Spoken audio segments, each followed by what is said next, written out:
দেশের টাকা লুট করেছে, বিদেশে পাচার করেছে, আর যারা গণহত্যা করেছে তাদের অপরাধ আমি খুব ভিন্ন কিছু দেখি না মাননীয় স্পিকার। দুইটাকে সমান অপরাধী হিসেবে আমি দেখি। ব্যাংকিং খাতের সংস্কারে যদি আসি মাননীয় স্পিকার, ব্যাংকিং খাতে 40,000 কোটি টাকা দেওয়া হচ্ছে। ব্যাংক রেজুলেশন আইন এই সরকার এসে বদল করেছে, সংস্কার করে যারা ঋণ খেলাপি ছিল, যারা দেশের টাকা পাচারকারী ছিল তাদেরকে আবার সুযোগ দিচ্ছে। মাননীয় স্পিকার, যারা ঋণ খেলাপি ছিল, যারা দেশের টাকা লুট করেছে, বিদেশে পাচার করেছে, আর যারা গণহত্যা করেছে তাদের অপরাধ আমি খুব ভিন্ন কিছু দেখি না মাননীয় স্পিকার। দুইটাকে সমান অপরাধী হিসেবে আমি দেখি।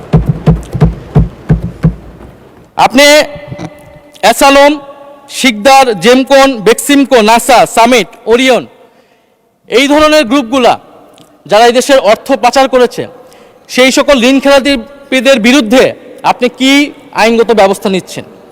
এবং বিদ্যমান আইন দিয়ে আপনি আসলে তাদের বিরুদ্ধে খুব বেশি ব্যবস্থা নিতে পারবেন না, কারণ এসালমের দুর্নীতি এটার সাথে রাষ্ট্র জড়িত ছিল। সেই সময় ডিজিএফআইকে দিয়ে সে ইসলামী ব্যাংক দখল করেছে। এখন যদি মাননীয় স্বরাষ্ট্রমন্ত্রী বলেন শেয়ার হোল্ডার, আপনি তো আইনের ফাঁকফোকর দিয়ে তাকে শেয়ার দিয়ে দিতে পারবেন, কিন্তু সত্যটা হচ্ছে মাননীয় স্পিকার তারা সেই সময় রাষ্ট্রযন্ত্র ব্যবহার করেছিল। ফলে আমাদেরকে এই ধরনের অর্থ পাচারকারীদের বিরুদ্ধে ব্যবস্থা নিতে হলে নতুন আইন লাগবে, এবং তাদের সম্পদ অথবা তারা যে সকল সম্পদ দেখিয়ে ঋণ নিয়েছিল সেগুলোকে জাতীয়করণ করা প্রয়োজন মাননীয় স্পিকার। সেই টাকা আপনি বন্ড করেন, সেই টাকা দিয়ে আপনি মাননীয় স্পিকার আপনি ব্যাংকে আবার ফেরত দেন, ব্যাংকিং খাতকে আপনি আবার একটা স্থিতিশীল জায়গায় নিয়ে আসেন।